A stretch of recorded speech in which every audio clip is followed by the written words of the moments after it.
बिस्मिल्लाहिर्रहमानिर्रहीम अस्सलाम वालेकुम। आज ईद उल अज़हा एपिसोड 2 में आपके लिए शादियों वाला दानेदार और खुशबूदार देगी बीफ कौरमे की रेसिपी लेकर आई हूँ। बहुत ही मज़ेदार बनता है, बिल्कुल ऑथेंटिक रेसिपी है।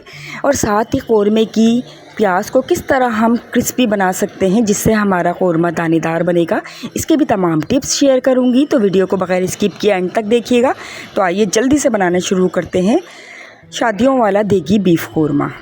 तो कौरमा बनाने के लिए मैंने हाफ़ केजी गोश्त लिया है बीफ का। आप चाहें तो मटन या चिकन में भी बना सकते हैं। और ये मैंने कुछ हड्डी वाला लिया है, आप चाहें तो बोनलेस भी ले सकते हैं।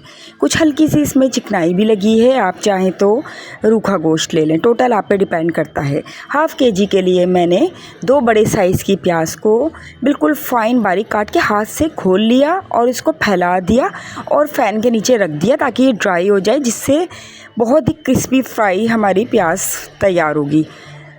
नंबर 1 टिप है कि इसे खोल के हवा में फैला दें। नंबर 2 टिप है कि हॉट ऑयल आना चाहिए, ऑयल काफ़ी हॉट होना चाहिए और बैजिस में थोड़ी थोड़ी प्याज डाल के फ्राई करें। मेरे पास 2 बड़ी प्याज थी तो मैंने 2 बैजिस में फ्राई करी हैं। डालते रहें, स्पून हिलाते रहें, जब खूबसूरत सा कलर आ जाए इसे निकाल दें और प्रेस करें स्पून से ताकि इसका एक्स्ट्रा ऑयल निकल जाए। और फ़ौरन ही किसी टिश्यू लगी प्लेट में इसको फैला दें, थोड़ी सी हवा लग जाए तो इसको हाथ से चूरा कर लें। दूसरा बैच भी मैंने फ्राई कर लिया, देखिए हाथ से चूरा कर लिया। दानेदार प्याज हमारी तैयार है। अब कौरमा बनाते हैं उसी ऑयल में जिसमें प्याज फ्राई करी थी। 3/4 कप ऑयल डाल दें, कुछ साबुत गरम मसाले डाल देंगे और गोश्त डाल देंगे। और साथ में ही 1 टेबल स्पून अदरक लहसुन का फ्रेश पेस्ट डाला है मैंने। इसको डालकर 2 से 3 मिनट तक हाई फ्लेम पे फ्राई करेंगे गोश्त को अदरक लहसुन के साथ। जब गोश्त अच्छा सा फ्राई हो जाएगा तो लाल मिर्च डालें अपने टेस्ट के अकॉर्डिंग। मैंने 2 टेबल स्पून डाली है। 1 table spoon salt, 1 table spoon भुना पिसा धनिया, 1 टीस्पून भुना पिसा ज़ीरा, इससे बहुत ही अच्छा टेस्ट आएगा। और 3/4 कप मैंने दही डाला है जिससे बहुत ही अच्छा टेस्ट आएगा। दही फेंट के नहीं डालना है, ऐसे ही डालना है।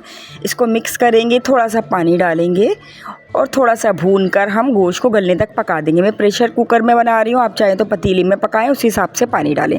तो मैंने हाफ़ एन आवर के लिए गोश्त को गला लिया और ये 80% तक गोश्त गल चुका है, मसाला भी भून चुका है। अब ये जो हमने क्रश करके प्याज रखी थी फ्राई कर कर इसे डाल देंगे और थोड़ा सा पानी भी डाल देंगे क्योंकि मसाला बिल्कुल भुना हुआ है। अभी प्याज पकेगी। जायफल, जवित्री, छोटी इलायची का पाउडर 1 टीस्पून, हाफ़ टीस्पून पिसा हुआ गरम मसाला होममेड खुशबूदार डालेंगे, मिक्स करेंगे और 10 मिनट्स तक मज़ीद दम पे रख देंगे ताकि 20% जो कसर है वो भी पूरी हो जाए। तो 10 मिनट्स के लिए मैंने दम पे रख दिया था और ये हमारा देखें दानेदार कौरमा तैयार है। इसका मसाला देखें कितना दानेदार है क्योंकि हमने इसमें प्याज को क्रश करके डाला है हाथ से। मैंने आपको तमाम टिप्स दिए हैं कि किस तरह प्याज को क्रश करेंगे। अब मज़ीद इसे खुशबूदार बनाने के लिए 1 टेबल स्पून केवड़ा वाटर और कुछ जूलियन बारीक कटी हुई अदरक को डालेंगे और इसे मिक्स करेंगे और 1 से 2 सेकंड के लिए मज़ीद इसको कवर कर देंगे।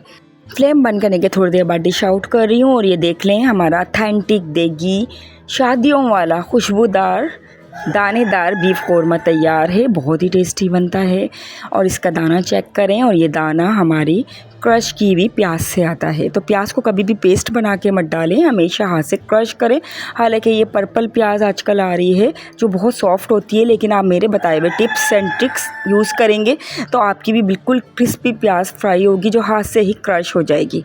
और इन केस अगर आपकी प्याज हाथ से क्रश नहीं होती, आपसे सही फ्राई नहीं हुई है, तो उसे पेस्ट नहीं बनाइएगा, चॉपराइज कर लीजिएगा, चॉपर में उसे मोटा मोटा क्रश कर लीजिएगा तो आपका भी बहुत अच्छा दानेदार कौरमा बनेगा।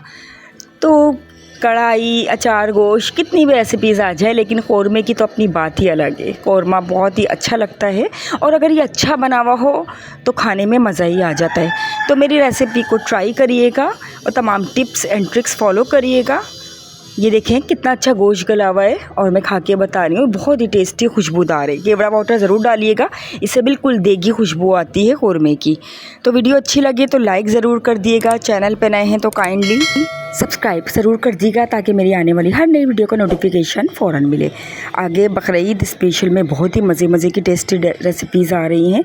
ये बीफ बिरयानी मसाले वाली मैंने आपके लिए बनाई है, साथ ही मसाले वाली कलेजी भी बनाई है और बहुत ही मज़ेदार कबाब कढ़ाई की रेसिपी भी बहुत जल्द आपसे शेयर करूंगी। तो मेरे चैनल के साथ रहिएगा ताकि तमाम मज़ेदार रेसिपीज़ आपसे मिस ना हो। मिलते हैं एक और रेसिपी के साथ। टिल देन अल्लाह हाफिज़।